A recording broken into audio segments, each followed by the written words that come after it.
Un père célibataire fut la risée de toute sa famille pour n'avoir hérité de rien d'autre qu'une station-service abandonnée. Mais nul n'aurait pu imaginer que, sous ces couches de poussière et de délabrement, se cachait un secret stupéfiant qui laisserait tout le monde sans voix. La lourde porte en chêne s'ouvrit, révélant le bureau de Webb et Associés. L'air portait l'odeur de vieux papier, de cuir, et le poids d'une anticipation tendue. Une douce lumière jaune, émanant d'une lampe de bureau vintage, se répandait sur le bureau en chêne usé par le temps, où des documents soigneusement empilés attendaient leur lecture publique. Jake Turner était assis, raide, dans un fauteuil en cuir, sentant le poids des regards fixés sur lui depuis l'autre bout de la pièce. Ses deux enfants, Evan, 10 ans, et Sophie, 7 ans, étaient assis tout près de lui, tous deux étrangement silencieux, percevant la tension qui étreignait la pièce. De temps en temps, Evan jetait un coup d'œil furtif à son père, tandis que Sophie s'accrochait fermement à la manche de la veste de Jake. En face d'eux se trouvait Jason, le frère aîné de Jake. À ses côtés, Linda, la femme de Jason, racla légèrement sa gorge. Les diamants de son bracelet captèrent la lumière de la lampe lorsqu'elle se déplaça sur sa chaise, son expression mêlant fierté et impatience. La relation entre les frères était distante depuis longtemps, mais aujourd'hui, l'air entre eux semblait plus lourd que jamais. Chester Webb, avocat de longue date de la famille pour le défunt Robert Turner, père adoptif de Jake et père biologique de Jason, regarda par-dessus ses lunettes glissées à mi-chemin sur l'arête de son nez buriné. Lentement, il racla sa gorge, regardant d'un visage à l'autre, avant de poser un dossier usé, relié en cuir, sur le bureau. Nous allons maintenant procéder à la lecture du testament de Monsieur Robert Turner. La pièce devint absolument silencieuse. Premièrement, commença Maître Webb, Monsieur Robert légua son fils aîné, Jason Turner, la pleine propriété du domaine au bord du lac, à l'ouest de la ville, ainsi que tous les biens personnels qu'il contient. Un sourire satisfait se répandit sur le visage de Jason. Il jeta un coup d'œil à Jake, et un éclair de plaisir narquois passa dans ses yeux. Il savait déjà ce qui allait venir, mais l'entendre lu à voix haute, surtout devant Jake, lui procurait un plaisir cruel. Ensuite, poursuivit Webb, Madame Linda Turner, belle-fille de Monsieur Robert, doit recevoir l'intégralité de sa participation dans la chaîne hôtelière Blue Moon. Linda hocha la tête avec confiance, comme si ce n'était rien de plus que son dû. Elle avait aidé Robert à gérer ses investissements pendant des années, et maintenant ils étaient à elle. Et enfin, l'avocat fit une pause un instant, son regard se tournant vers Jake, Monsieur Robert légua son fils adoptif, Jacob Turner, la pleine propriété de la station-service à Venessat, à la lisière de la ville. Jake se figea. À Venessat, la station-service abandonnée et délabrée qui avait été murée pendant des décennies. Il avait imaginé qu'il ne lui serait rien laissé, mais ça? C'était absurde. Maître Webb tendit à Jake une petite clé en laiton et un morceau de papier plié. La vieille clé en laiton était glaciale dans sa paume. Jake déplia le papier. L'écriture familière de son père adoptif apparut, griffonnée à la hâte, certaines portes ne s'ouvrent pas avec une clé, mais avec le cœur. Quoi? Jason éclata de rire, un rire aigu et moqueur. Il se pencha vers Linda, chuchotant juste assez fort pour que tout le monde entende, papa lui a laissé une carcasse rouillée à la lisière de la ville. Parfait. Linda ne put retenir son propre rictus. Ça pourrait même lui coûter de l'argent de la démolir. Elle lança à Jake un regard de mépris affiché, comme s'il venait d'hériter d'un morceau de ferraille sans valeur. Personne n'en voudrait jamais. Pour Jason et Linda, et pour la plupart des gens présents dans la pièce, Venessat n'était qu'un fardeau, une mauvaise blague laissée par le défunt. Aucun d'eux ne pensa à sa vraie valeur, ni au sens caché dans cette note et cette clé. Jake serra la sangle de son sac, sentant la chaleur lui monter au visage. Il baissa la tête, ses yeux se posant sur ses deux enfants assis à ses côtés, puis sur la clé en laiton et le papier. Il ne dit rien. L'humiliation était manifeste sur son visage, mais il l'avala, la laissant se transformer en une résilience silencieuse. La clé froide en laiton resta serrée dans sa main jusqu'à ce qu'il la glisse soigneusement au fond de la poche de son jean, comme si c'était un précieux secret. S'il n'y a rien de plus, dit Maître Webb, refermant le dossier de documents, cette lecture du testament est terminée. Jake se leva, conscient de tous les regards posés sur lui. Il prit Evan et Sophie par la main, et sortit du bureau de l'avocat, laissant derrière lui les rires moqueurs de Jason résonnant dans l'air. Ce que Jake ignorait, c'est que cette décision de son père allait changer leur vie pour toujours. La station-service à Venessat se trouvait à la lisière de la ville, loin des quartiers résidentiels et de l'agitation de la route principale, comme une vieille cicatrice sur la peau sèche et brûlée par le soleil du Texas. Lorsque le pick-up tourna sur le chemin de terre défoncé y menant, une sensation de solitude glaçante s'installa sur l'endroit. Ce n'était pas juste une station-service. C'étaient les vestiges d'une structure ravagée par le temps et l'abandon. Le toit en tôle ondulé s'affaissait, sa couleur blanchie en un gris terne sous le soleil incessant de l'été. Des planches de bois pourri semblaient prêtes à céder à tout moment, exposant des poutres tordues comme les côtes grotesques d'une créature morte depuis longtemps. Les pompes à essence avaient été scellées il y a des années, leurs coques rouillées couvertes de couches de crasse, se tenant immobiles, comme des monuments à un passé que personne ne se souciait de se rappeler, des rappels silencieux de la décrépitude. Jake coupa le moteur. Le silence qui s'ensuivit fut absolu, rompu seulement par le vent et le léger cliquetis de métal rouillé provenant de son propre camion. Evan et Sophie regardèrent par les fenêtres, leurs yeux étincelant d'abord de déception, puis se transformant en une peur inexprimée. « Papa !» La voix de Sophie était à peine un murmure, petite et fragile, « Est-ce notre nouvelle maison ?» Ses yeux brillèrent, comme si un seul mot de confirmation aurait suffi à faire déborder les larmes. Jake la regarda, puis regarda Evan, disant, tentant de se tenir droit, mais se trahissant par la panique dans ses yeux. Ce n'était pas une maison, c'était une ruine, une dernière insulte que Robert, le père adoptif qui l'avait élevé, lui avait laissé. Tout ce que Jake avait toujours gardé de son enfance, c'était des fragments éparpillés d'une vie sans vrais parents. Ses mains se serrèrent sur le volant tandis qu'il luttait pour garder son visage calme, avalant l'amertume qui montait en lui. Il savait qu'il devait être leur ancre, surtout depuis que Sarah était partie il y a 2 ans. Tout le fardeau reposait désormais sur lui seul. Et savoir que Robert, l'homme que Jake avait toujours honoré comme un vrai père, lui avait laissé un tas de ferrailles au lieu de quelque chose de réelle valeur, comme il l'avait donné à Jason et Linda, le fit se sentir abandonné à nouveau. Il était le fils adoptif, et il s'était dit qu'il n'avait pas le droit d'attendre plus, mais le favoritisme flagrant le transperçait comme un couteau. « Très bien, dit-il enfin, forçant un ton désinvolte qu'il ne ressentait pas, nous avons une nouvelle maison. » Il ouvrit la portière du camion, les gonds grinçaient. « Elle aura besoin d'un peu de soin, mais nous la ferons nôtre. Elle sera peut-être un peu différente des autres maisons, mais elle sera la nôtre. » En entrant dans l'ancien bureau de la station, l'odeur de moisie et de poussière lui frappa le visage. Une épaisse couche de poussière recouvrait tout, du sol au plafond, comme un lourd linceul gris de négligence. L'ancien réfrigérateur était vide, sa porte pendait ouverte comme une bouche béante, l'intérieur tapissé de moisissures noires. Des étagères métalliques rouillées étaient nues, aucune trace des marchandises qu'elles contenaient autrefois, seules de faibles ombres de jours plus animés. La salle de bain à l'arrière puait l'humidité. Un robinet qui fuyait goutter régulièrement dans une petite flaque brune sur le carrelage fissuré, comme les larmes désespérées du bâtiment lui-même. Les lumières vacillèrent lorsqu'il actionna l'interrupteur, un vieux tube fluorescent hésita avant de se stabiliser, projetant sa lumière crue sur des murs où la peinture s'était écaillée en plaques irrégulières, mettant à nu les os nus et épuisés de l'endroit.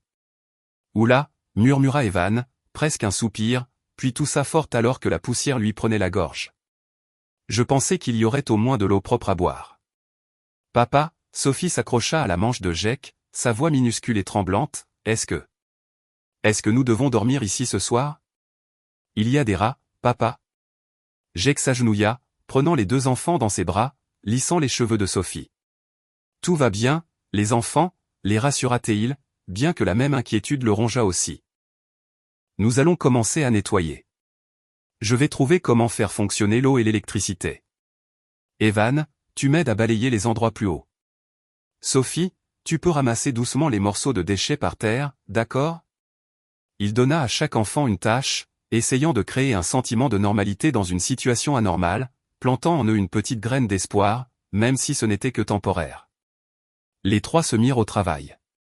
Le doux bruissement d'un balai, le cliquetis des poubelles qui se cognent, et la toux occasionnelle d'Evan alors que la poussière se soulevait, emplirent la pièce. Jake réussit à réparer une ampoule, projetant une faible lueur dans l'espace obscurci. Peu à peu, ils enlevèrent des années de poussière, déplacèrent des caisses vides et aménagèrent un petit coin pour dormir la nuit. Jake trouva un endroit sec dans le bureau principal où le toit ne fuyait pas, et il étala les sacs de couchage qu'ils avaient apportés. À la tombée de la nuit, Avenessa plongea dans une obscurité profonde. Leur dîner fut des nouilles instantanées, cuites sur un petit réchaud de camping. La flamme vacillante projetait une lumière chaude mais lasse sur leur visage. Evan et Sophie étaient assis l'un près de l'autre, essayant de manger naturellement, mais de temps en temps il jetait un coup d'œil à Jake. Il comprenait leur situation, et bien que l'inquiétude pesât lourdement dans leur cœur, il forçait de petits sourires tordus pour l'empêcher de s'inquiéter trop. « Papa » murmura Sophie après qu'ils eurent fini de manger, « maman te manque-t-elle » La simple question transperça Jake comme un couteau. Sarah lui manquait avec une douleur qui ne le quittait jamais. La petite maison qu'ils avaient eue lui manquait. La chaleur des dîners en famille lui manquait. Maintenant, tout cela n'était que des morceaux dispersés par le vent. Jake serra les deux enfants contre lui, les tenant fermement. « Elle me manque beaucoup, murmura-t-il, et les jours meilleurs que nous avons eus me manquent. Mais nous allons nous en sortir, les enfants. Nous allons rendre cet endroit meilleur, je le promets. » Il savait qu'il faisait une promesse qu'il ne pouvait être sûr de tenir, mais il devait le faire pour eux. En regardant leurs petits yeux résilients, il savait qu'il devait être plus fort, car Sarah n'était plus là, et il était tout ce qu'ils avaient, le seul endroit où ils pouvaient s'accrocher. « Bonne nuit, les enfants, » dit Jake, bordant les couvertures autour d'Evan et Sophie. « Demain, nous aurons un nouveau jour, un nouveau départ. » Le lendemain matin, le vent hurlait toujours sans relâche dehors, mais à l'intérieur de Havenessat, un calme fragile flottait dans l'air. Jake s'était levé tôt. Soudain, Evan arrêta de balayer. Un son étrange rompit le silence. Le faible grondement d'un moteur de voiture. Ce n'était pas le camion de Jake. Le véhicule ralentit et s'arrêta dans la cour. Une portière de voiture s'ouvrit. Une femme mince, sa silhouette dégageant un air de mystère tranquille, en sortit. La lumière du soleil matinal tomba sur elle, projetant une longue ombre sur le sol irrégulier, envahi de mauvaises herbes. Evan se figea, le balai glissant de sa main avec un léger bruit sourd. La femme marchait droit vers la porte du bureau, et il ne pouvait pas savoir que son arrivée apporterait avec elle un secret qu'il n'aurait jamais pu prévoir. La lumière de la fin d'après-midi filtrait à travers les vitres sales du bureau de Havenessat, striant l'air poussiéreux de fines bandes d'or pâle qui semblaient danser en suspension. Evan se figea là où il se tenait, le balai glissant de sa main pour atterrir sur le sol avec un léger bruit sourd. Il fixa la femme qui venait d'entrer, comme si elle était une apparition au milieu de la décrépitude de la station-service. Jake, penché sur un enchevêtrement de vieux fils, leva la tête, ses yeux s'aiguisèrent instantanément. L'étrangère avait de longs cheveux d'un noir de jet qui coulaient sur ses épaules et des yeux bleus profonds et perçants, froids mais intelligents. Elle portait un tailleur gris anthracite, une élégance raffinée qui contrastait de manière saisissante avec la ruine environnante. Sa présence semblait changer la nature même de la pièce, comme si quelqu'un avait posé une pièce de cristal fin au milieu d'un dépotoir. « Bonjour » dit-elle, sa voix chaude mais avec un léger accent est-européen. « Vous devez être Jake Turner. » Jake fit un hochement de tête circonspect. « Et vous êtes » Elena Vassoff, répondit-elle, son regard stable, son expression impassible. « J'étais une vieille connaissance de votre père adoptif, Robert. » Elle prononça son nom avec une révérence discrète que Jake avait rarement entendue de quelqu'un d'autre que lui-même. Jake haussa un sourcil. Son père adoptif avait été un homme discret, et les rares personnes qu'il avait connues se montraient rarement dans des endroits comme Havenessat, et encore moins une femme raffinée comme Elena. « Et qu'est-ce qui vous amène ici exactement » Elena ne répondit pas immédiatement. Elle s'avança davantage, ses yeux parcourant lentement la pièce, traçant chaque fissure dans les murs, chaque armoire vide. Elle n'avait pas l'air de dégoût ou de pitié que Jason et Linda avaient montré. Au lieu de cela, il semblait qu'elle cherchait quelque chose, ou essayait d'enfermer le souvenir d'un endroit qu'elle avait jadis connu. « Je suis au courant du testament de Robert », commença Elena, sa voix s'adoucissant, comme si elle confiait quelque chose de personnel. « J'ai suivi les nouvelles à son sujet, et quand j'ai appris que vous aviez hérité de cet endroit, j'ai senti que je devais venir. » Son regard se tourna vers Evan et Sophie, qui jetaient un coup d'œil par derrière Jake. Robert. C'était un homme extraordinaire. Et cet endroit. Ses yeux balayèrent les murs couverts de poussière, cet endroit était autrefois un refuge, bien plus important qu'il n'y paraît. Jake fronça les sourcils. Un refuge ? Qu'est-ce que ça veut dire ? Tout ce que je vois, c'est une station-service abandonnée. Quoi, vous croyez que je suis un détective blasé sorti d'un roman de gare ?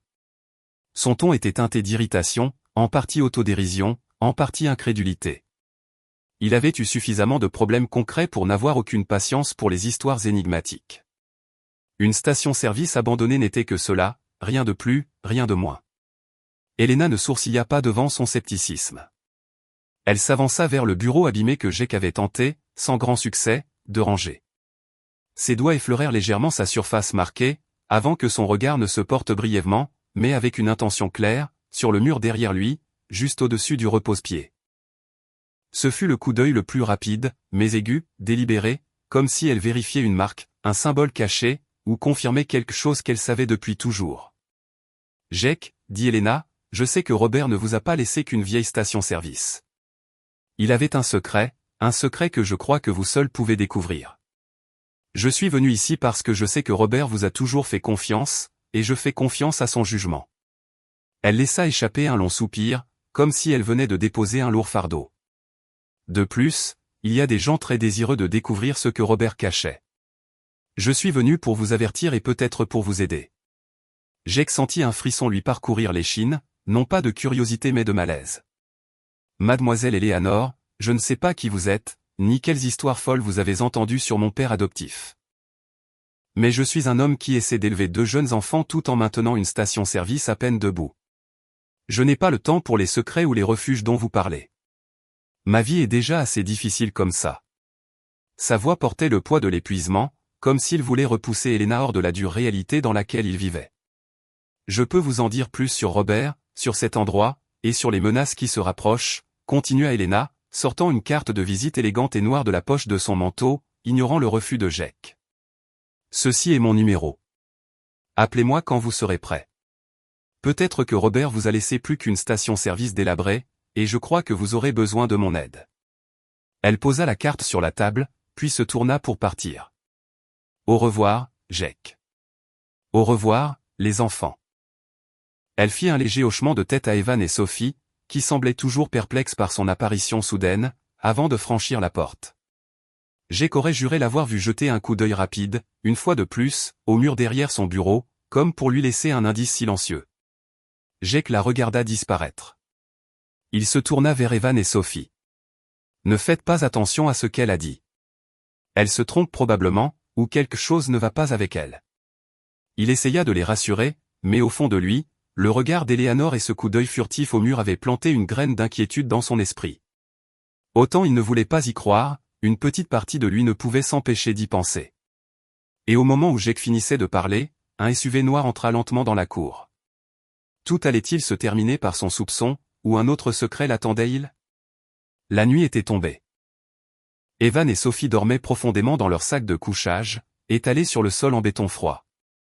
Jake était assis sur une vieille chaise derrière le bureau, le faisceau tamisé de sa lampe de poche projeté vers le haut sur son visage, accentuant les rides fatiguées et contemplatives qui s'y dessinaient.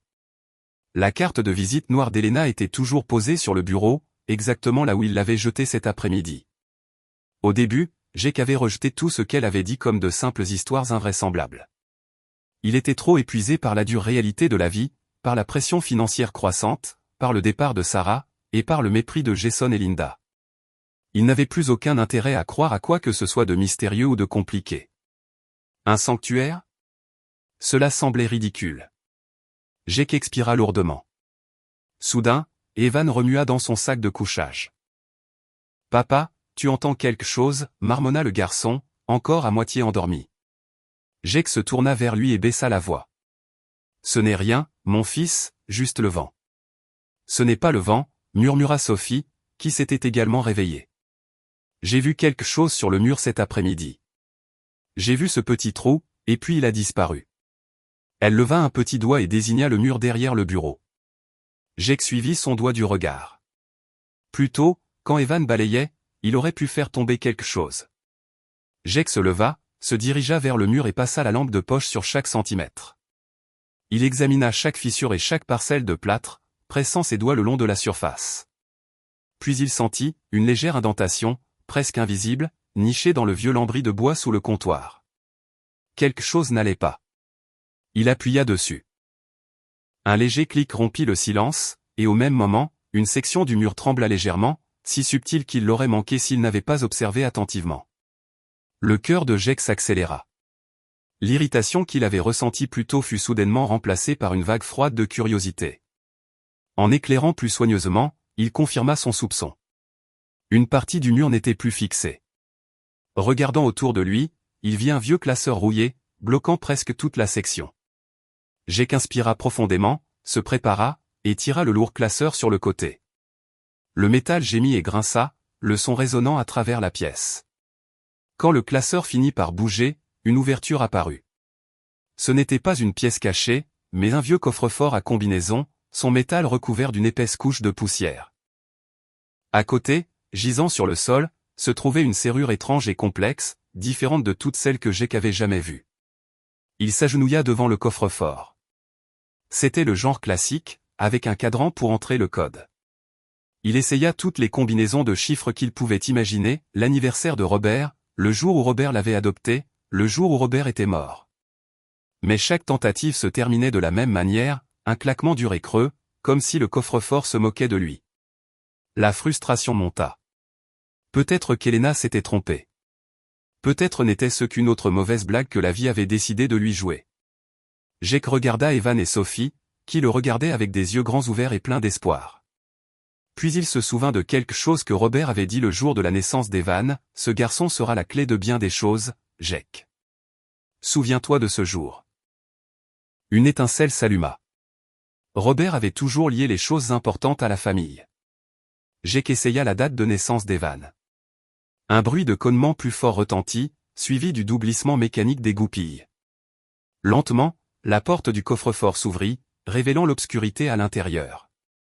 Jake y projeta la lumière de sa lampe. Il retint son souffle. À l'intérieur, il n'y avait pas d'argent, pas de lingots d'or, rien de ce qu'il avait follement espéré. Au lieu de cela, il y avait une pile de vieux dossiers, soigneusement liés avec de la ficelle grossière. Il en prit un. C'étaient des passeports falsifiés, chacun sous un nom différent, mais tous portant la photographie de Robert. Jake se figea, ses yeux s'écarquillèrent sous le choc. « Non, ce n'est pas possible », murmura-t-il, sa voix tremblante. Robert, son père adoptif, un comptable tranquille et doux, en qui il avait eu confiance toute sa vie. Ses passeports? Que étaient-ils? Il les feuilleta un par un, fixant le visage familier de Robert sous des noms étranges, Mikhail Petrov, John Smith, Jean-Pierre Dubois. Une décharge électrique sembla le traverser.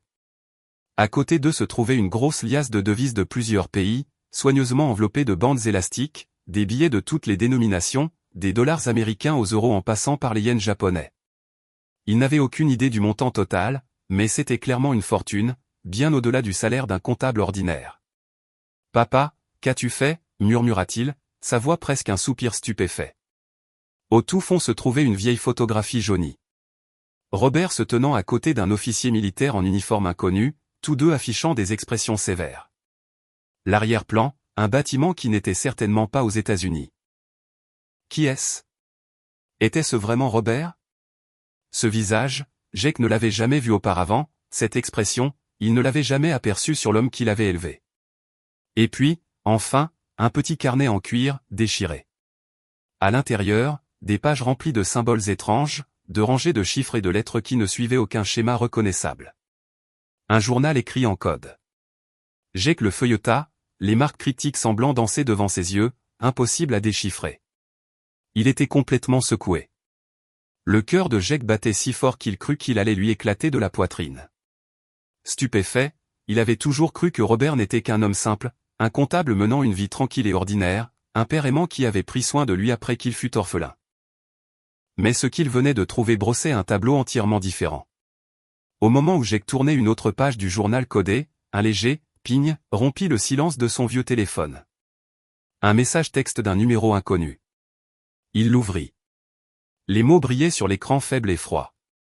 Jake n'avait pas beaucoup dormi de la nuit. Il luttait avec un fouillis de pensées. Les faux passeports, la monnaie, la mystérieuse photographie et le journal codé du coffre-fort tournaient en boucle dans son esprit. Robert, le père adoptif en qui il avait toujours eu confiance et qu'il respectait, avait un passé si caché. Et puis ce dernier message étrange avait effacé tout doute persistant sur ce qu'Elena lui avait dit.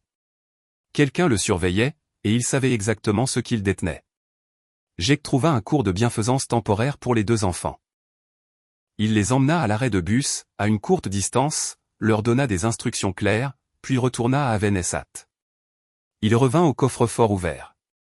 Se penchant, il projeta sa lampe de poche profondément à l'intérieur. Au fond, nichée derrière des piles de dossiers, se trouvait une plus petite clé, gravée de symboles inconnus, identiques aux marques sur une étrange serrure encastrée dans le sol. Elle était là, la deuxième clé, une autre pièce manquante du puzzle de Robert. Jake ramassa la minuscule clé, sa main tremblant légèrement. Il l'inséra dans la serrure du sol, qu'il n'avait pas remarquée auparavant, cachée sous une couche de poussière à côté du classeur. La clé s'adapta parfaitement. Il la tourna légèrement. Un clic sec retentit, suivi du léger raclement de métal qui se déplace. Ce n'était pas une porte secrète qui s'ouvrait, mais une section de sol à côté du coffre-fort qui glissa lentement sur le côté. En dessous s'ouvrit un vide noir, révélant une petite et vieille porte d'ascenseur avec un clavier numérique fixé au mur. L'air froid remonta d'en bas, faisant frissonner Jake. C'était la porte que Robert voulait qu'il trouve. Certaines portes ne s'ouvrent pas avec une clé, mais avec le cœur. Les mots de son père résonnaient dans son esprit. Il avait utilisé l'anniversaire d'Evan pour ouvrir le coffre-fort, et maintenant une autre porte était apparue. Il essaya toutes les combinaisons de chiffres qu'il pouvait imaginer, son propre anniversaire, celui de Sophie, la date du mariage de Robert, même des chiffres du journal codé. Rien ne fonctionnait. Le clavier restait obstinément insensible. La frustration commença à s'installer. Était-il sur la bonne voie, ou était-ce une autre impasse? En fin d'après-midi, Evan et Sophie rentrèrent de l'école. Ils entrèrent dans Havenessat, leur visage montrant encore une pointe de lassitude après la longue journée. Jake était affalé devant le clavier, les yeux assombris par la défaite. « Papa » pipa Sophie, sa voix légère et innocente, « aujourd'hui notre maîtresse nous a raconté une histoire sur le Père Noël. Tu te souviens du jour où nous avons emballé des cadeaux pour papa Robert? Ce tout premier Noël que nous avons tous passé ensemble en famille. » Jake leva la tête, croisant le regard de Sophie. Noël en famille. Le premier Noël depuis le départ de Sarah, où il avait fait tout son possible pour créer des vacances chaleureuses pour les enfants et pour Robert. Un souvenir douloureux, mais aussi rempli d'amour. Et puis il se souvint. Robert avait toujours dit que ce jour était un tournant, un nouveau départ pour toute la famille. Le 24 décembre 2010. Une étincelle s'alluma dans l'esprit de Jake. 12, 24, 10. Se penchant en avant, ses doigts tremblants, il tapa chaque chiffre sur le clavier. Un léger bip suivit chaque pression. Lorsque le dernier chiffre fut entré, le clavier entier s'illumina d'une lueur bleue brillante. Un fort crépitement retentit, et les vieilles portes de l'ascenseur s'ouvrirent lentement, révélant un couloir d'un noir absolu s'étendant profondément dans l'inconnu en dessous. Un souffle d'air froid, portant la forte odeur de métal et de moisie humide, les envahit tous les trois. Ce n'était rien comparé à la chaleur étouffante et à la poussière de l'étage supérieur. Jake jeta un coup d'œil à Evan et Sophie, les deux enfants le fixant avec de grands yeux, un mélange de peur et de curiosité. Il serra leurs mains. Ce n'était plus un jeu. C'était réel. Quelque chose d'énorme les attendait là-bas. Allons-y, murmura Jake, sa voix teintée d'excitation et d'une simple trace de malaise quant à ce qui les attendait. Il savait qu'il devait avancer, non seulement pour satisfaire sa propre curiosité, mais aussi pour la sécurité de ses enfants. Peut-être, juste peut-être, était-ce la réponse à tous leurs problèmes. Il entra dans l'ascenseur, guidant Evan et Sophie avec lui. Au moment où tous les trois furent à l'intérieur, les portes se refermèrent doucement. L'épaisse obscurité les engloutit entièrement, ne laissant que le silence étrange de Havenessat au-dessus, et les secrets attendant encore d'être découverts. Les vieilles portes de l'ascenseur se refermèrent avec un lourd bruit métallique, plongeant Jake, Evan et Sophie dans une obscurité totale. Une bouffée d'air humide et froid les envahit, portant l'odeur de métal vieilli et un air de mystère. Les trois se blottirent dans l'espace exigu, n'entendant rien d'autre que les battements de leur propre cœur et la respiration rapide et irrégulière des enfants. Jake tâta le long du mur, cherchant un interrupteur. Sa main effleura le panneau rouillé de l'ascenseur jusqu'à ce que ses doigts trouvent un petit bouton. Un léger déclic, puis une faible lumière néon jaune s'alluma en clignotant plusieurs fois avant de se stabiliser. Dans sa faible lueur, Jake vit un sous-sol bien plus grand qu'il ne l'avait imaginé. Ce n'était pas une cave humide et sale. C'était un espace délibérément conçu, soigneusement entretenu, bien que clairement abandonné depuis un certain temps. Le sous-sol était divisé en sections plus petites. Le long des murs se trouvaient des rangées d'étagères en acier, remplies de dossiers confidentiels, marqués d'étiquettes codées et de symboles étranges. Une carte du monde massive était accrochée à un mur, parsemée d'épingles rouges reliées par un réseau complexe de lignes, comme un réseau caché s'étendant à travers le globe. Dans un coin se tenait un imposant coffre-fort en acier inoxydable, solide comme une forteresse. Au centre de la pièce se trouvait un bureau de travail, un vieil écran d'ordinateur à tube cathodique posé dessus, son écran recouvert de poussière, mais autrement intact. « Papa, qu'est-ce que c'est que cet endroit » murmura Evan, sa voix teintée de respect. Sophie s'accrochait fermement au bras de Jake, ses grands yeux dartant autour de la pièce. « Je ne sais pas » répondit Jake, sa voix toujours hésitante. Tout son corps était tendu, pris quelque part entre l'excitation et la peur à la vue qui s'offrait à lui. Il s'approcha du bureau et passa une main sur le clavier, envoyant un nuage de poussière dans l'air. Appuyant sur le bouton d'alimentation, il écouta la machine bourdonner en s'allumant, suivi du « digne » familier d'un ancien système d'exploitation. Un écran de connexion apparut, demandant un mot de passe. Jake se tourna vers Evan. « Mon fils, Robert m'a dit que tu étais la clé. As-tu une idée de ce que cela pourrait être » Evan réfléchit un instant, puis ses yeux s'illuminèrent. « C'est mon anniversaire. Grand-père Robert disait toujours que c'était le plus beau jour de sa vie. » Jake tapa la date de naissance d'Evan dans le champ du mot de passe et appuya sur Entrée. L'écran s'estompa en bleu, puis une vidéo commença à être lue automatiquement. Un visage familier apparut. C'était Robert Turner, le père adoptif de Jake. Il semblait plus jeune, ses cheveux encore d'un noir de jais, mais ses yeux étaient aussi chaleureux et sages que Jake se les rappelait. « Si tu regardes ceci, Jake, » commença Robert, sa voix grave, stable mais solennelle, alors le moment est venu. Je sais que tu dois être confus, peut-être même déçu par ce que je t'ai laissé. Mais Avenessat n'est pas juste une vieille station-service. C'est une maison sûre. J'étais un agent de liaison, travaillant dans l'ombre pour protéger ceux qui avaient besoin d'aide, et parfois, pour m'opposer à ceux qui détruiraient la paix. Jake se figea. Un agent ? Robert ? Tout ce qu'il pensait savoir sur son père adoptif sembla s'effondrer en un instant, remplacé par une image complètement inconnue. Evan et Sophie retenaient leur souffle, leurs yeux rivés à l'écran. Tous mes actifs sécurisés, tout ce que j'ai accumulé et protégé, sont cachés ici, continua Robert. Non pas pour que je sois riche, mais pour que je puisse te protéger, toi et ta famille, Jake. Pour protéger ce qui compte le plus. Il fit une pause, regardant droit dans la caméra, comme s'il fixait directement Jake. Tu le trouveras ici. Utilise-le pour protéger tes enfants et garder Avenessat comme un endroit sûr pour ceux qui en ont besoin. Jake, c'est mon dernier souhait. La vidéo passa à une image fixe d'un immense coffre-fort à l'intérieur de la chambre forte du sous-sol. Les yeux de Robert dans la vidéo étaient remplis d'émotion, un mélange d'amour, de responsabilité et de chagrin. L'enregistrement se termina. Jake resta là, tout son corps tremblant. Choc. Émotion. Il ne ressentait plus le picotement de l'injustice ou de l'abandon. Au lieu de cela, un lourd sentiment de responsabilité s'abattit sur lui. Son père ne lui avait pas laissé qu'une propriété délabrée, il lui avait laissé un héritage, un but bien plus grand. Une fortune cachée ici, destinée à les protéger. Papa, Sophie tira la manche de Jake, sa voix tremblante, j'ai peur. Tout va bien, ma chérie, Jake prit les deux enfants dans ses bras, essayant de les rassurer, bien qu'il ressentît lui-même cette même peur. Ses yeux se posèrent sur l'énorme coffre-fort, sentant le poids des secrets qui l'attendaient à l'intérieur. Soudain, un bip, bip, bip perçant retentit. Le voyant d'alarme du sous-sol commença à clignoter en rouge, encore et encore. La lueur vacillante se reflétait sur les étagères en acier et les murs, projetant une scène effrayante. D'en haut, ils entendirent un léger bruit, comme si quelqu'un tentait de forcer l'entrée. Quelqu'un est là, lâcha Evan. Jake agit instantanément. Il savait ce qu'il devait faire. Il tira Evan et Sophie vers la porte de l'ascenseur. Vite. Il faut remonter. Il fit entrer les enfants, puis se précipita vers le bureau, sortant son téléphone. Ses doutes avaient disparu. Maintenant, il avait besoin d'aide. Ses doigts tremblaient alors qu'il composait le numéro de la carte de visite d'Elena. Elena Vassov, dit-il rapidement au téléphone au moment où la ligne fut décrochée. Vous aviez raison.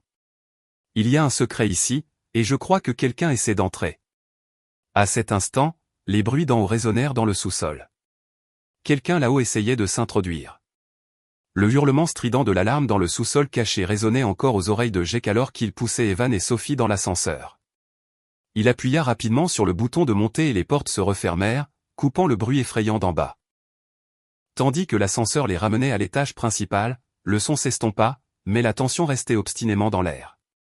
Jake se précipita vers son bureau, où la porte secrète menant au sous-sol était légèrement entr'ouverte.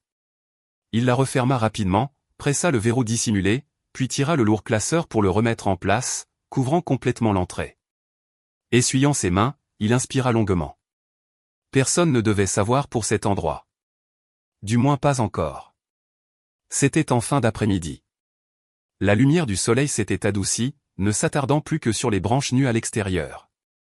Jake se dirigea vers la fenêtre et regarda dans la cour. Le SUV noir avait disparu, mais il savait qu'il n'était pas allé loin.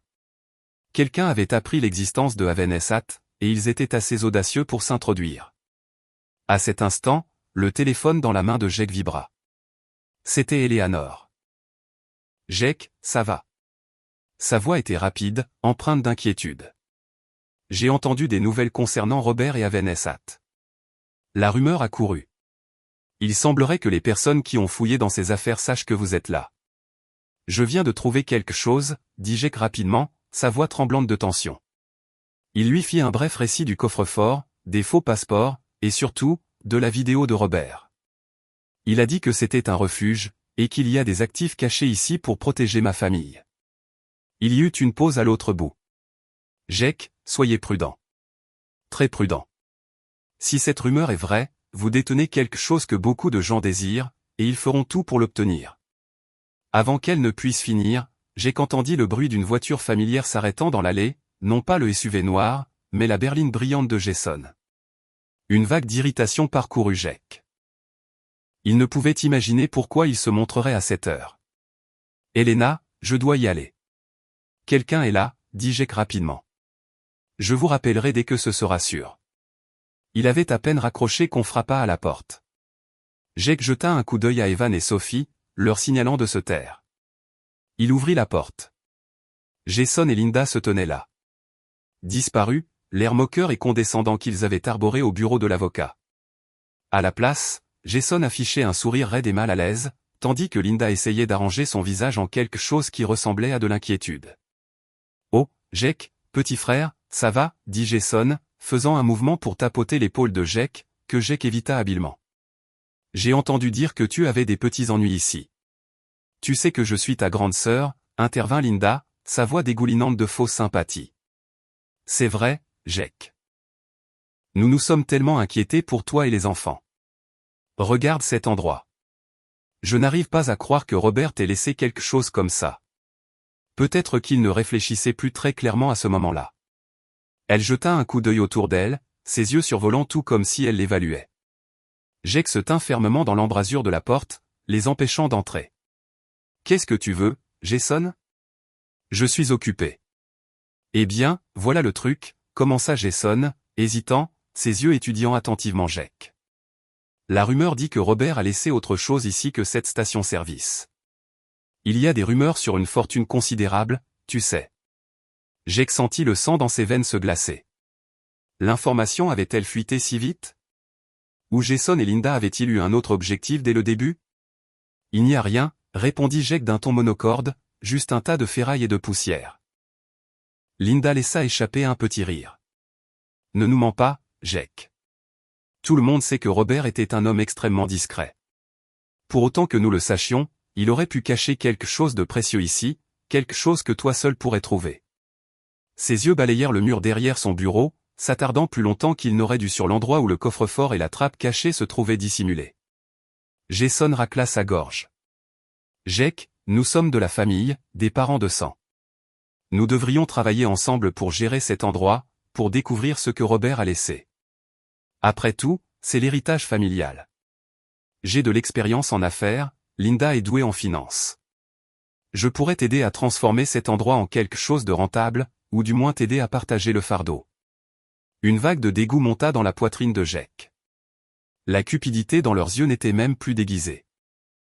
Hier encore, ils se moquaient de lui, le considérant comme un échec, et maintenant ils voulaient s'y mêler, brandissant l'étendard de la famille. Pas besoin, dit Jake fermement, je peux m'en occuper. C'est ma part. Le visage de Jason s'assombrit instantanément, le faux sourire disparaissant, remplacé par une colère brute. Tu penses pouvoir garder ça tout seul, Jake? Tu penses pouvoir gérer tout ça? Sa voix prit un ton menaçant. N'oublie pas, tu n'es que l'adopté. Tu crois vraiment que tu as ce qu'il faut pour le protéger des gens qui le veulent vraiment? Linda tira le bras de Jason, secouant légèrement la tête pour lui signaler de se calmer. Très bien, Jake. Réfléchis mais souviens-toi de ce que j'ai dit, tu n'arriveras à rien tout seul. Ils se tournèrent et s'éloignèrent, leur visage tendu par la frustration et le ressentiment. Jake regarda la voiture de Jason disparaître sur la route. Il savait que ce ne serait pas la dernière fois qu'il aurait affaire à eux. Leur avidité les avait ramenés, et maintenant ils étaient une menace à part entière. Il se dirigea vers la fenêtre et regarda le parking de la ville. Au loin, il vit la voiture de Jason s'arrêter. Jason en sortit et rencontra deux hommes que Jake ne reconnaissait pas. Ils parlèrent d'un ton rapide et pressant, puis l'un des inconnus désigna Avenessat. Les ombres grandissantes obscurcissaient le reste, mais Jake savait une chose avec certitude, une dangereuse alliance était en train de se former. Il était tard dans la nuit. Evan et Sophie dormaient profondément dans leur sac de couchage. Jake était assis près de la fenêtre, fixant l'obscurité, vers l'endroit où la voiture de Jason et deux hommes inconnus avaient disparu. Il ne pouvait s'empêcher de penser à cette rencontre, au changement soudain d'attitude de Jason et Linda, passant du mépris à la cupidité, et à l'avertissement d'Elena. Il décida de ne plus attendre. Au moment où Jason et Linda étaient partis, il rappela Elena. « Vous aviez raison, » dit Jake, sa voix lourde de sérieux. « Quelqu'un est au courant. Mon frère et sa femme viennent d'arriver ici. Ils veulent co-gérer cet endroit, et je viens de voir Jason rencontrer deux inconnus à la lisière de la ville. » Eleanor resta silencieuse un instant. « Comme je le craignais. Jason et Linda ne sont pas votre plus gros problème, Jake. Ce ne sont que des pions. Mais les gens avec qui ils essaient d'entrer en contact, c'est le vrai danger. »« Savez-vous qui ils sont ?» demanda Jake, la poitrine serrée. « L'un d'eux pourrait être Victor Kravchenko, » répondit Elena, sa voix devenant froide. « C'est un ancien trafiquant d'armes notoire qui a causé beaucoup de problèmes à Robert par le passé. Robert a bloqué plus d'une de ses affaires. Victor a toujours cru que Robert avait caché quelque chose de précieux, quelque chose qui lui avait pris. » Un frisson parcourut l'échine de Jake. Un trafiquant d'armes. Ce n'était plus seulement une question d'argent. C'était un monde dangereux dans lequel il n'avait jamais mis les pieds auparavant, et son père adoptif Robert en avait fait partie. Pendant que Jake était encore au téléphone avec Elena, dans un bar faiblement éclairé à la périphérie de la ville, la lueur floue d'une enseigne néon éclairait le visage machiavélique de Jason. Il était assis en face d'un homme au regard froid et buriné, aux cheveux poivre et sel, et aux yeux aussi perçants que des rasoirs. À côté de Jason se trouvait Linda, tentant de paraître polie, mais manifestement mal à l'aise. « Monsieur Kravchenko, » commença Jason, faisant de son mieux pour masquer son malaise, « nous l'avons trouvé, Jake. Il est à la station-service Avenessat. » Victor Kravchenko, le nom même qu'Elena avait mentionné, laissa échapper un sourire moqueur. « Ah, Avenessat. C'est donc enfin trouvé. Robert Turner y a caché beaucoup de mes affaires. Pensait-il vraiment pouvoir me déjouer? » Sa voix était grave, teintée de menace.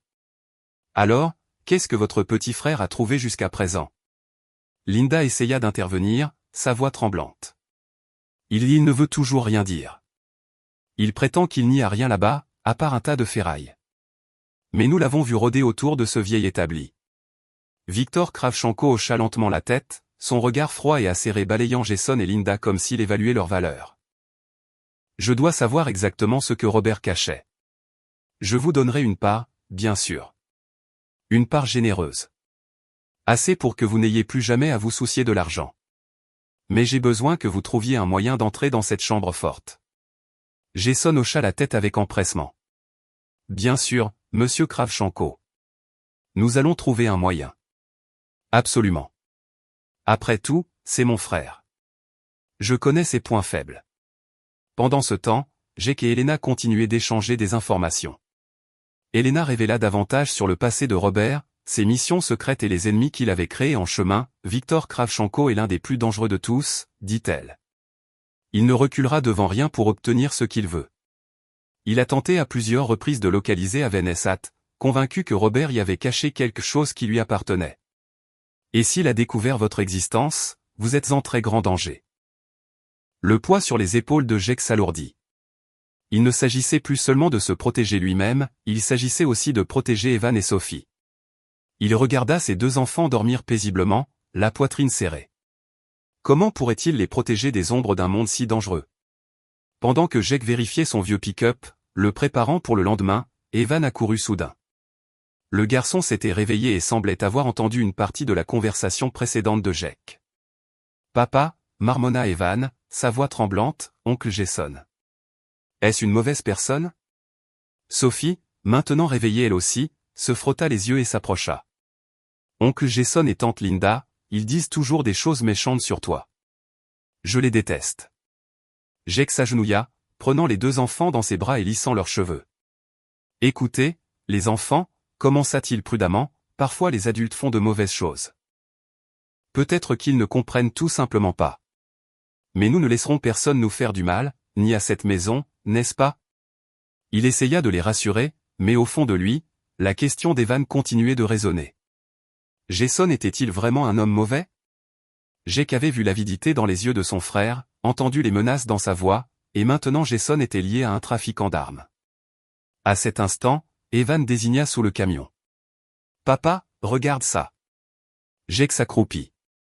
Là, fermement fixé au châssis, se trouvait un petit appareil noir, un tracker, installé professionnellement. Il sut instantanément, ce n'était pas quelque chose qu'une personne ordinaire pouvait se procurer. Quelqu'un les avait observés. Non, pas seulement observés, ils étaient proches. Le danger n'était plus un vague avertissement. Il était là, collé à eux comme une ombre. Jake serra la mâchoire. Personne ne toucherait à ses enfants, ni ne détruirait le dernier refuge que Robert avait laissé derrière lui. Le tonnerre grondait au loin, annonçant une nuit orageuse. Avanessat était plongé dans l'obscurité, brisé seulement par l'éclair occasionnel, illuminant les traînées de pluie sur les fenêtres, et le vent hurlant à travers les fissures. Jake avait vécu une journée tendue. Après avoir découvert le dispositif de suivi, il l'avait retiré, mais le poids du malaise pesait toujours sur lui. Il savait que cette nuit ne serait pas paisible.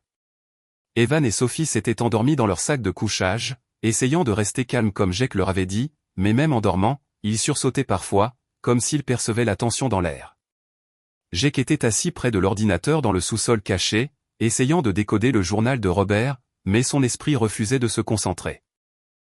Chaque sens était tendu vers les sons extérieurs, attendant que quelque chose se produise. Et puis ce fut le cas. Vers minuit, alors que la pluie commençait à tomber plus fort, Jake entendit le bruit de voitures s'arrêtant dans la cour. Pas une, plusieurs. Des pas lourds, le cliquetis du métal, puis un grand fracas alors que la porte d'entrée du bureau de Avanessat était soufflée. Jake Robert Turner hurla une voix gutturale à travers la pluie, dégoulinante de menaces. C'était Viktor Kravchenko. Il était là. Jake n'hésita pas une seconde. Il fonça vers Evan et Sophie, les secouant pour les réveiller. « Levez-vous, les enfants, maintenant !» Les enfants s'assirent, les yeux écarquillés par la peur alors que le tumulte d'en haut s'intensifiait. « Papa, qu'est-ce qui se passe ?» murmura Sophie. « Tout va bien, ma chérie », dit rapidement Jake, forçant sa voix à rester aussi calme que possible. « Nous allons en bas, dépêchez-vous. » Il les souleva presque tous les deux et se précipita vers l'entrée de l'ascenseur. Au-dessus d'eux, les bottes de Victor martelaient le sol, ses cris résonnant de plus en plus près. Jake fit entrer Evan et Sophie dans l'ascenseur et appuya sur le bouton de descente. Au moment où les portes commençaient à se refermer, il activa le verrou d'urgence, un énorme loquet en acier glissant en place avec un lourd bruit métallique, scellant l'entrée du sous-sol. Le dernier bruit sourd du verrou retentit juste au moment où Victor et ses hommes prenaient d'assaut le bureau, leurs lampes de poche transperçant la pièce sombre. Bon sang! Il a verrouillé, grogna Victor. Trouvez un moyen d'entrer. Défoncez-la. Jake expira de soulagement alors que l'ascenseur les emmenait vers le bas. Au moins pour l'instant, ses enfants étaient en sécurité. Mais ce soulagement ne dura que quelques secondes. Sur l'écran de l'ordinateur dans le sous-sol, il vit le flux en direct des caméras de sécurité extérieure. Jason et Linda étaient là aussi, tapis dans l'ombre, les visages empreints d'un mélange de cupidité et de malaise. Ils avaient uni leurs forces à Victor. Le martèlement d'en haut devint plus violent, le raclement du métal, le craquement du bois. Ils essayaient de forcer la porte du sous-sol. Jake savait qu'elle ne tiendrait pas longtemps. « Papa, ils vont nous trouver. » La voix d'Evan tremblait. Sophie s'accrochait à Jake, sanglotant doucement. « Ça va aller, les enfants. »« Nous allons bien, » dit Jake, les serrant contre lui. Ses yeux balayaient le sous-sol, cherchant désespérément une issue, tout ce qui pourrait les aider. Soudain, le martèlement cessa. Un silence étrange s'installa sur l'endroit. Jake retint son souffle. Que se passe-t-il? Avait-il abandonné? Numéro Jake Turner. Écoutez-moi bien. La voix de Victor Kravchenko retentit à travers un vieux système d'interphone que Jake n'avait même pas remarqué jusqu'à présent. Apparemment, l'homme avait trouvé le moyen d'activer le microphone. Vous ne pouvez pas vous cacher éternellement. Vous avez 2 enfants là-haut, n'est-ce pas? Un garçon et une fille. Voulez-vous qu'ils soient en sécurité? Le sang de Jake sembla se figer. Il sait pour Evan et Sophie. Il s'en prend à mes enfants. Si vous ne sortez pas, nous les trouverons, et alors vous le regretterez. La voix de Victor dégoulinait de menaces. Soit vous sortez et vous me remettez ce que Robert cachait, soit nous le chercherons nous-mêmes, et personne ne pourra garantir la sécurité de votre famille. Jake serra la mâchoire. Il ne pouvait pas laisser cela arriver. Il ne pouvait pas risquer la vie de ses enfants. Juste à ce moment, le bruit à l'étage changea. Les cris de l'équipe de Victor se mêlèrent à d'autres bruits lourds et sourds, comme si quelqu'un ripostait. Sur le flux de surveillance, Jake vit Elena Varsov apparaître, comme une ombre dans la pluie battante. Elle n'était pas seule. 2 grands hommes bien habillés se joignirent à elle. Ils se rapprochèrent rapidement du groupe de Victor Kravchenko, juste là, dans la cour de Havenessat. Cela ressemblait à un affrontement à grande échelle, des prises, des immobilisations, des corps se tendant les uns contre les autres. Les bruits de cassure, de lutte, se mêlaient à l'averse et au craquement du tonnerre. Une bataille tendue se déroulait juste au-dessus d'eux. Jake resta figé, les yeux rivés sur le moniteur. Il était pris entre 2 choix, protéger l'héritage de son père adoptif, ou protéger ses enfants. Et maintenant, une tierce partie était intervenue, transformant cette confrontation en une impasse volatile à 3. Victor Kravchenko, acculé par Elena et son équipe, regarda droit dans la caméra, les yeux fous de rage et d'une sorte de folie. Il savait que Jake regardait. « Tu ne connais pas toute la vérité, Jake » cria-t-il, sa voix rauque résonnant à travers l'interphone, coupant à travers la pluie. « Robert t'a trop caché de choses. Tu ne sais pas » ces mots furent coupés court par un coup sec, une mise au sol nette. Victor Kravchenko s'effondra, mis à terre par l'un des agents d'Elena. La confrontation était terminée, pour l'instant. La pluie continuait de tomber, mais le chaos était passé. Jake fixa l'écran, son cœur battant comme un tambour de guerre.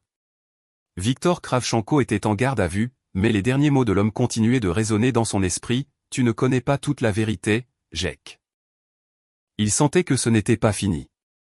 Alors que la première lumière de l'aube se levait, chassant la nuit noire, la pluie cessa enfin.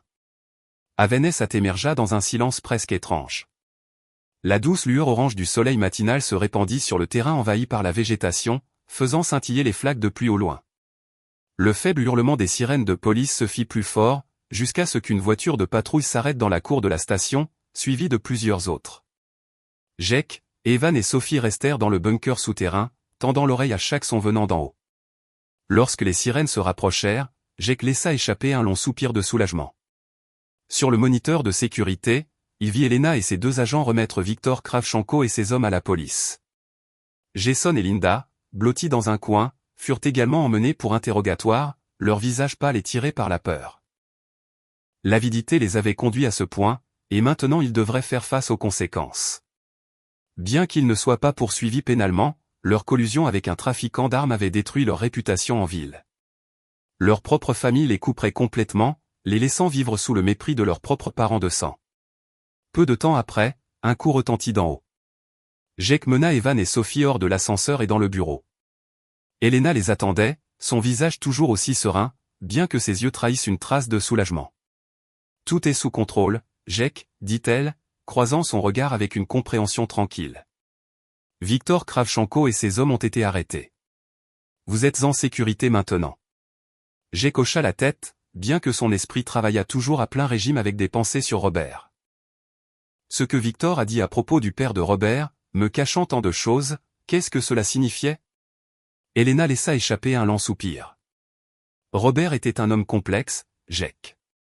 Il ne voulait pas que vous soyez accablés par ses secrets plus sombres. Mais il ne pouvait pas non plus vous laisser avec un avenir incertain. Elle fit signe à Jake de la suivre vers le coffre-fort dans le bunker. Ce qu'il vous a dit à propos d'un actif sécurisé était vrai. J'ai aidé Robert à la porter ici après sa dernière mission. Ils retournèrent ensemble au bunker. Elena ouvrit l'énorme coffre-fort avec un appareil spécialisé. À l'intérieur, il n'y avait pas de dossier ou d'armes, mais des lingots d'or brillants, des comptes bancaires suisses sécurisés et des titres de propriété dispersés à travers le globe. La valeur combinée était estimée à bien plus de 100 millions de dollars. Jake resta figé. 100 millions de dollars? Un chiffre stupéfiant, bien au-delà de ses rêves les plus fous. Robert lui avait laissé, à lui et aux enfants, non pas qu'une propriété délabrée, mais un véritable trésor, déguisé sous l'humble extérieur de Havenessat. Il se rappelait les mots moqueurs de Jason et Linda, leur rire à propos de cette carcasse rouillée de station. Maintenant, une douce vague de soulagement l'envahit, mêlée de fierté et d'une douleur douce amère. Elena le regarda fixement. Robert a toujours voulu que vous utilisiez cet argent pour construire une bonne vie pour Evan et Sophie, et pour poursuivre son héritage. Havenessat, ce n'est pas juste une station-service. C'est un symbole, un refuge pour quiconque a besoin d'aide. Jake regarda Evan et Sophie debout à ses côtés, leurs yeux écarquillés à la vue de leur scintillant. Ses pensées se tournèrent vers les jours difficiles, l'inquiétude constante pour la nourriture et le loyer, la petite pièce exiguë qu'ils avaient jadis appelée foyer. Et maintenant cet endroit désolé. Il pensa à Sarah, au rêve qu'il n'avait jamais pu réaliser. Et il pensa à Robert, le père adoptif qui avait sacrifié toute sa vie à agir en secret, seulement pour laisser derrière lui un vaste héritage, une chance pour Jake de recommencer. Il se tourna vers Elena, ses yeux maintenant remplis de résolution. Je ne la vends pas, dit Jake, sa voix stable et sûre.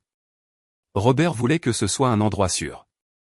Je vais transformer Havenessat en un centre pour aider les vétérans, les personnes dans le besoin et les familles sans abri, exactement comme il le souhaitait. Une vague de fierté monta en lui. Il n'héritait pas seulement d'une fortune, il poursuivait une noble mission, protégeant la compassion que Robert avait profondément ancrée dans son cœur. Quelques mois plus tard, Havenessat fut complètement transformé. Grâce au fonds et au soutien discret d'Eleanor, Jake avait reconstruit toute la propriété. Le toit avait été réparé, les vieilles pompes à essence retirées et remplacées par de luxuriants jardins et des aires de jeu pour enfants. Le bureau délabré fut transformé en un centre chaleureux et accueillant avec une cuisine impeccable, des chambres confortables et une petite bibliothèque remplie de livres. Ce n'était plus un dépotoir, mais un endroit débordant de vie et d'espoir, un véritable foyer pour ceux qui n'en avaient pas. Un matin lumineux, Jake, Evan et Sophie travaillèrent ensemble pour accrocher une nouvelle pancarte en bois à l'entrée principale.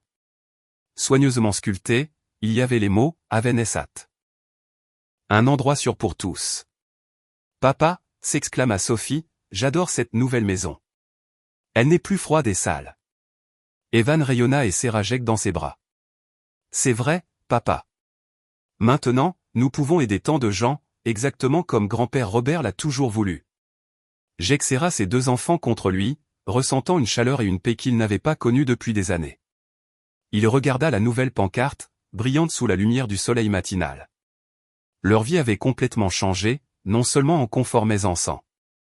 Ils avaient trouvé le vrai cœur de Havenessat, transformant ce qui était autrefois un dépotoir en un véritable sanctuaire, exactement comme le testament de Robert l'avait voulu. Ils n'étaient plus seuls. Ils faisaient désormais partie de quelque chose de plus grand, un héritage bâti sur l'amour et le service. La lumière de l'après-midi filtrait à travers les toutes nouvelles fenêtres de Havenessat, illuminant une pièce remplie des rires des enfants et des récits des vétérans. Jake était assis là tranquillement, observant la scène, un contraste paisible avec le jour où il avait posé le pied pour la première fois sur la propriété.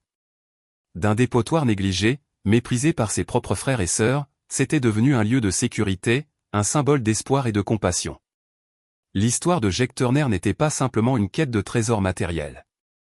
C'était une leçon sur la vraie valeur d'un héritage, qui ne réside pas dans la richesse ou le pouvoir, mais dans le sens plus profond qu'il porte. Robert Turner, son mystérieux père adoptif, ne lui avait pas laissé un grand domaine ou des parts d'hôtel scintillantes, mais quelque chose de bien plus grand, un cœur au sens le plus vrai. Une chance pour Jake, un homme ordinaire, de rester ferme, de surmonter les difficultés et de transformer un fardeau en une force pour aider les autres. Peut-être que les épreuves les plus difficiles de la vie portent en elles les plus grandes opportunités, de découvrir qui nous sommes vraiment, de découvrir des forces que nous ignorions posséder. Et peut-être, juste peut-être, comme Jason et Linda, avons-nous nous aussi été si concentrés sur les apparences extérieures que nous avons négligé les vrais trésors cachés dans ce que nous pensions sans valeur. Leur avidité, leur mépris et leur aveuglement à la vérité derrière le clinquant leur ont coûté non seulement leur héritage, mais aussi leurs liens familiaux et, plus important encore, l'essence même de leur être. Le message de l'histoire sur l'équité, sur le fait de voir la valeur au-delà du matériel, est clairement écrit dans le destin de chaque personnage. En fin de compte, l'histoire de Jake est la preuve d'une vérité simple, le pouvoir de la gentillesse et la résilience d'un père peuvent transformer un dépotoir en un véritable Haven-Essat, un refuge non seulement pour le corps, mais pour l'âme. Peut-être chacun de nous porte-t-il en lui une clé mystérieuse qui peut ouvrir des portes invisibles à l'œil, des portes qui mènent à quelque chose de bien plus grand, non pas par la richesse, mais par le cœur même que nous portons. Et peut-être y a-t-il d'autres avant-arts qui attendent d'être découverts, non pas dans une station-service abandonnée, mais ici même dans nos propres vies, chez les gens autour de nous dont nous n'avons pas encore vu la vraie valeur. J'espère que cette histoire vous laissera une réflexion durable sur les vraies valeurs de la vie, et sur la capacité extraordinaire de l'esprit humain face à l'adversité.